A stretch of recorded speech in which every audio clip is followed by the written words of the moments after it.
प्यारे बच्चों, आइए चलते हैं बाल गोविंद भगत पाठ के समापन की ओर और उसके अंतिम पृष्ठ की ओर। पेज नंबर 73 यानी पृष्ठ संख्या 73 के सेकेंड पैराग्राफ दूसरे अनुच्छेद से हमें अध्ययन करना है। तो आप किताब में ध्यान देंगे और दो पैराग्राफ और बचे हुए हैं, एक एक पैराग्राफ का अध्ययन करते हुए उसको जानने समझने का प्रयास किया जाएगा। तो आइए देखते हैं किताब में। बेटे के क्रियाकर्म में तुल्य नहीं किया, पतोहू से ही याद दिलाई उसकी, किंतु ज्यों ही श्राद्ध की अवधि पूरी हो गई, पतोहू के भाई को बुलाकर उसके साथ कर दिया, यह आदेश देते हुए कि इसकी दूसरी शादी कर देना। इधर पतोहू रो रो कर कहती, मैं चली जाऊंगी तो बुढ़ापे में कौन आपके लिए भोजन बनाएगा, बीमार पड़े तो कौन एक चुल्लू पानी भी देगा। मैं पैर पड़ती हूँ, मुझे अपने चरणों से अलग नहीं कीजिए।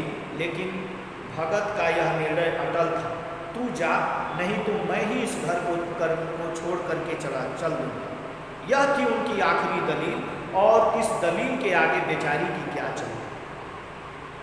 यानी इससे पहले हम लोगों ने अध्ययन किया था कि किस तरह से बेटे की मृत्यु पर उनकी क्या प्रतिक्रिया थी, वो किस तरह का व्यवहार प्रकट कर रहे थे, जिसको लेकर के वहाँ उपस्थित जन समुदाय सब आश्चर्यचकित होते थे कि इतना आत्मविश्वास से भरा हुआ व्यक्ति और आज तक किसी ने नहीं देखा था। लेकिन कहा कि बेटे की मृत्यु के बाद जैसे कर्मकांडों में बहुत ज़्यादा उनका विश्वास नहीं था और इसलिए बेटे के क्रियाकर्म में बहुत ज़्यादा तूल नहीं दिया, बहुत ज़्यादा जो पारंपरिक मान्यताएं हैं उनको स्वीकार न करते हुए सामान्य रीति से, सामान्य ढंग से उनका अंतिम संस्कार। लेकिन ये रूढ़ियों के विरोधी थे, ऐसा शुरू में ही आपको बताया था। तो किस तरह से रूढ़ियों का खंडन किया इन्होंने, जैसे कि हमारी मान्यता है कि किसी भी व्यक्ति को कोई औरत या कोई स्त्री आग नहीं दे सकती, ऐसी हमारी वैदिक मान्यता है। वेदों में या हमारे धर्म ग्रंथों में इसे निषेध बताया गया है। लेकिन आज तो परिस्थितियाँ बिल्कुल बदल चुकी हैं। आज ऐसी कोई बहुत ज़्यादा रूढ़िवादिता नहीं है। लेकिन उस जमाने की बात है जब लोग लोक परंपराओं का अक्षरशः पालन करते। आप सोचिए कि कितना बड़ा चैलेंज, कितना बड़ा चुनौती उन्होंने समाज के सामने प्रस्तुत किया था कि अपने इकलौते बेटे की मृत्यु पर उसकी आज भी अभी स्थिति है कि आज स्मशान घाटों तक महिलाओं को जाने की इजाज़त नहीं होती है, उसे निषेध माना गया है। लेकिन उन्होंने अपने पतोहू के हाथों ही अपने बच्चे के अपने इकलौते पुत्र को आग दिलवाई।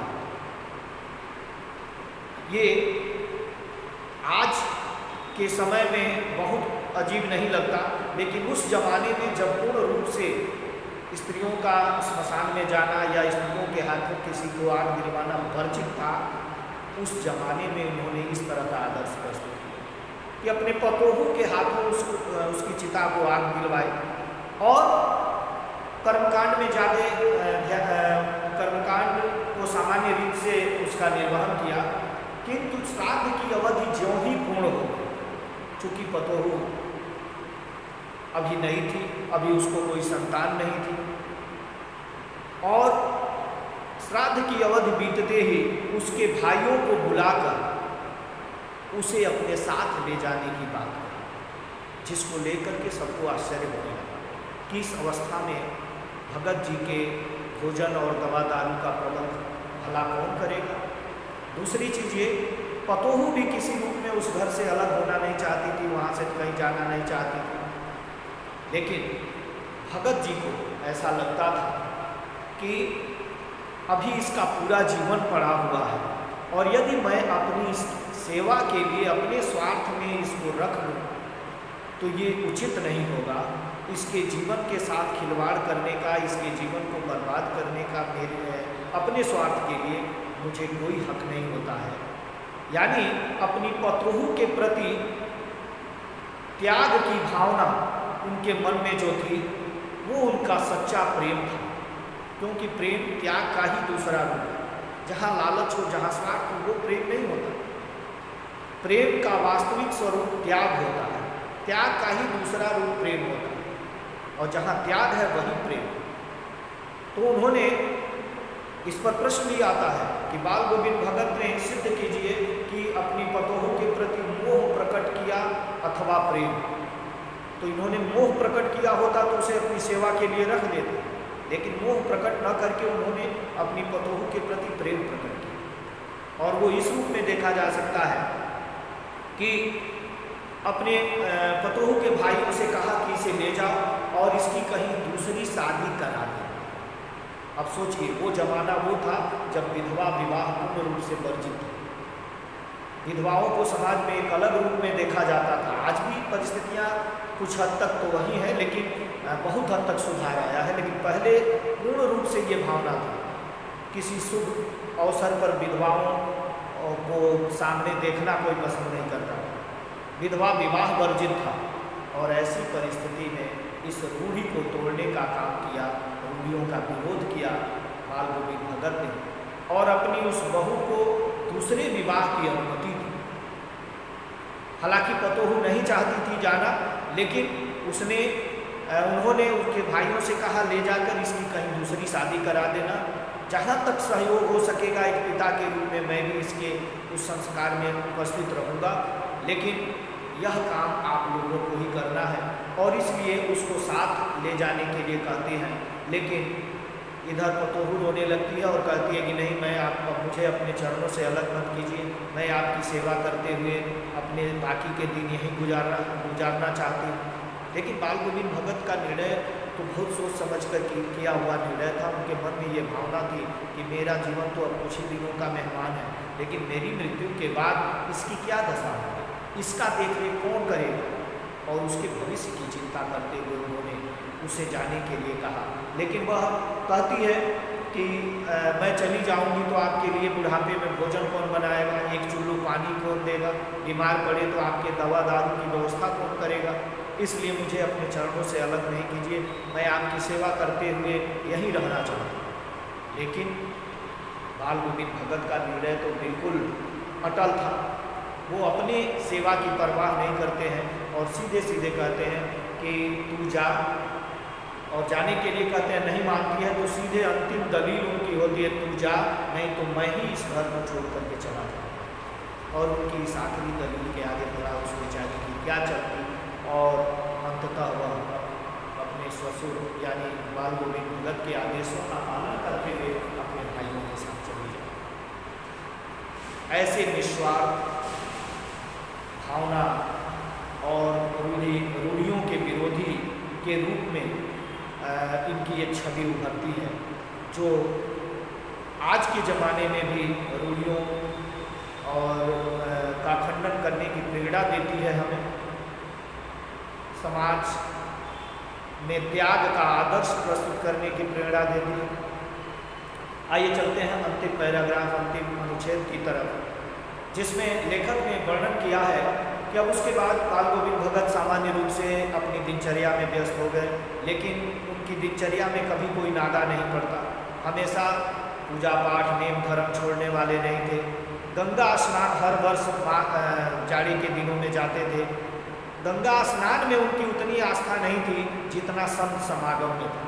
गंगा स्नान इसलिए जाते थे कि वहाँ जाने पर तमाम तरह के संतों की बातें, तमाम तरह के दूर दराज से आए हुए लोगों के बातों को सुनने समझने का अवसर मिलेगा, और यह अपने आप में एक बहुत बड़ी बात होगी। इसलिए हर वर्ष गंगा स्नान के लिए जाते थे और अपनी दिनचर्या में कभी नागा नहीं पड़ने देते थे। उधर से जब गंगा स्नान करके लौटे तो उनकी तबीयत थोड़ी खराब रहने लगी।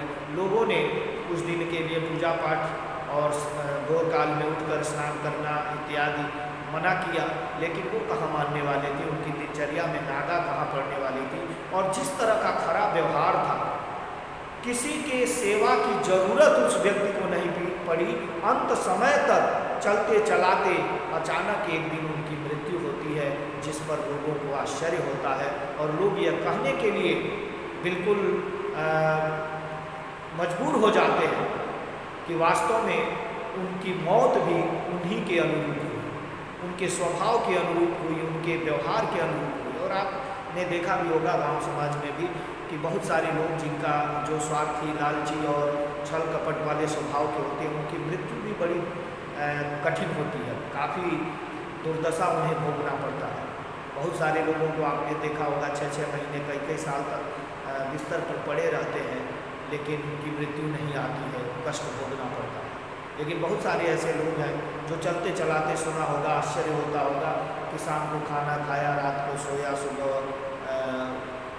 उनकी मृत्यु जो है, डेड बॉडी पाई गई, यानी वो मौत, उनकी मृत्यु हो चुकी थी। तो बहुत सारे लोगों को स्वभाव और हमारा व्यवहार, हमारी नीतियाँ, हमारा जो काम करने का तरीका है,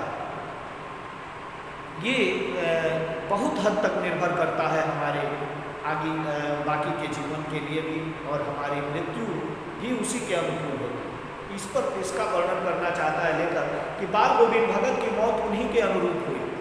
वह हर वर्ष गंगा स्नान करने जाते, स्नान पर उतनी आस्था नहीं रखते जितना संत समागम और लोक दर्शन पर।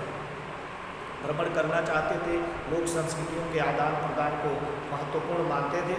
पैदल ही जाते, करीब 30 कोस पर गंगा थी, यानी उनके घर से 30 कोस पर गंगा थी।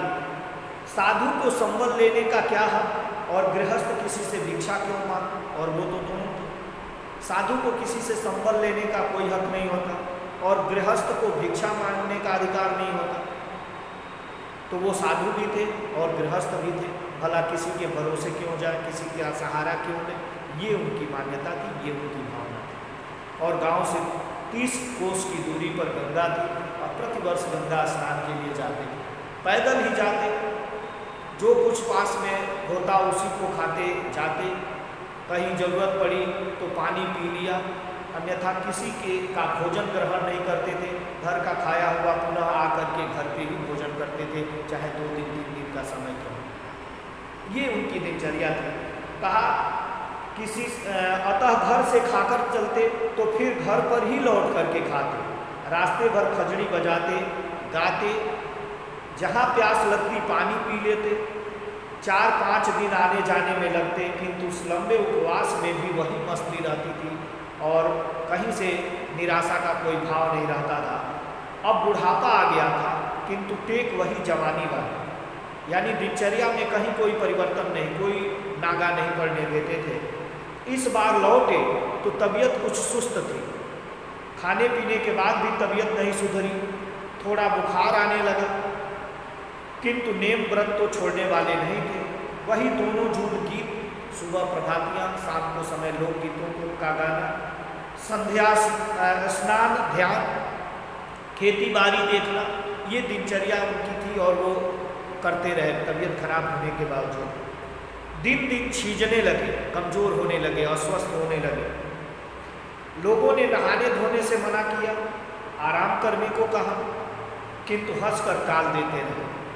उस दिन भी संध्या में गीत गाए, किंतु मालूम होता जैसे तागा टूट गया, माला का एक एक दाना बिखरा हुआ। भोर में लोगों ने गीत नहीं सुना, जाकर देखा तो बाल गोविंद भगत नहीं रहे, सिर्फ उनका पंजर पड़ा। यानी लेखक यहाँ बताना क्या चाहता है कि अपने नेम धर्म और व्रत का पालन करने वाले बाल गोविंद भगत प्रतिवर्ष गंगा स्नान करने जाते थे, और गंगा स्नान में उनकी उतनी आस्था नहीं थी जितना संत समागम, गम और लोक दर्शन में। लोगों के, संतों के बातों को सुनना, उनके भजन को सुनना, उनके ज्ञान को सुनना और उसे जीवन में उतारना, ये बाल गोविंद भगत के स्वभाव में शामिल था। कहा इस बार भी गए और बुढ़ापे का समय, बुढ़ापे का शरीर हो गया था, लेकिन टेक वही जवानी वाली थी। इस बार भी गए, पैदल गए, 4-5 दिन लगते थे वापस आने में, रास्ते भर पानी पीते हुए गए आए। घर आने के बाद तबीयत थोड़ी ख़राब रहने लगी, और भोजन वगैरह करने के बाद भी काफ़ी खान पान में सुधार करने के बाद भी कहीं से शरीर में उस बीमारी में कहीं कोई सुधार नहीं आया। दिन दिन शरीर कमज़ोर होने लगा, निर्बल होने लगा, छीजने लगा, लेकिन फिर भी अपनी दिनचर्या में कोई कटौती नहीं करते थे।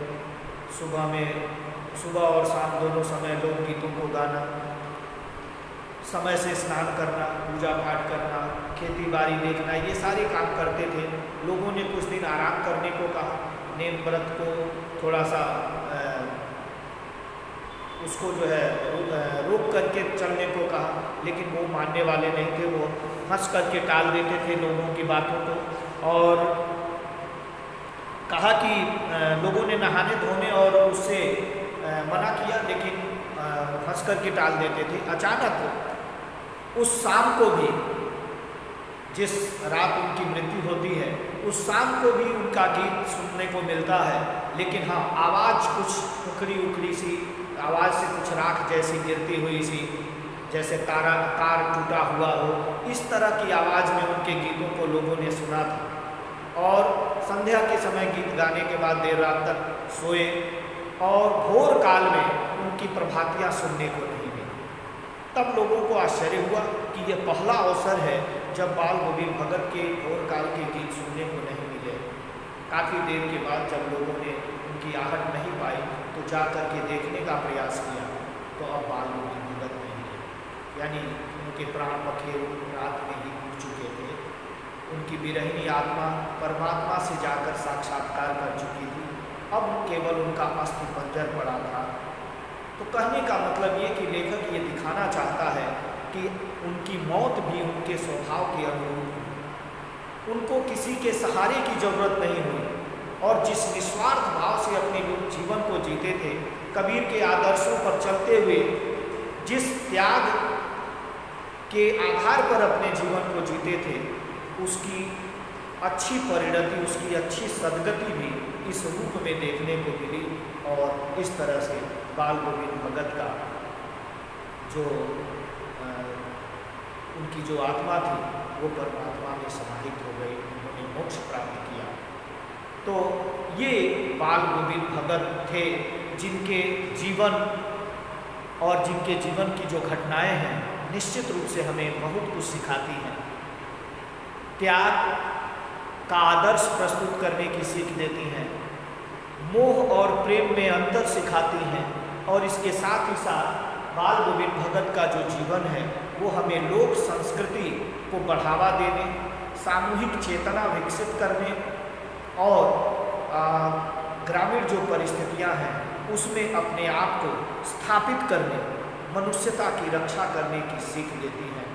इस भाव से रामवृक्ष पुरी के द्वारा लिखा गया ये प्रसिद्ध रेखाचित्र निश्चित रूप से अत्यंत उत्कृष्ट कोटि का प्रतीत होता है, जो हमें मार्गदर्शन भी देता है और हमें जीवन के प्रति प्रेरित भी करता है, अपने इस जीवन के उद्देश्य को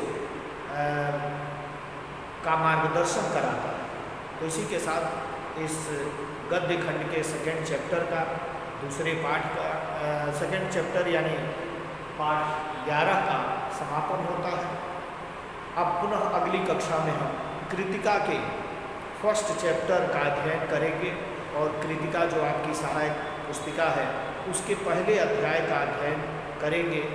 तब तक के लिए आप सभी को बहुत बहुत धन्यवाद। आशा और विश्वास के साथ कि आप अभी तक के पढ़ाए गए जितने पाठ हैं, चाहे वो काव्य खंड के दोनों चैप्टर हों, महात्मा सूरदास और तुलसीदास, गद्य खंड का नेताजी का चश्मा अथवा बाल गोविंद भगत पाठ है, इसको आप सम्यक रूप से अच्छे ढंग से दोहराएंगे, पढ़ेंगे, और इसके पाठों के अंत में लगे हुए प्रश्नों का उत्तर स्वयं से ढूंढ करके रफ कॉपी में लिखने का प्रयास करेंगे, और भी इससे जुड़ी हुई जानकारियाँ इकट्ठा करेंगे। और जहाँ कहीं कोई दिक्कत होगा, जब भी हम एक दूसरे के सामने होंगे, उसको उन समस्याओं को, दिक्कतों को दूर किया जाएगा। तब तक के लिए आप सभी को बहुत बहुत धन्यवाद।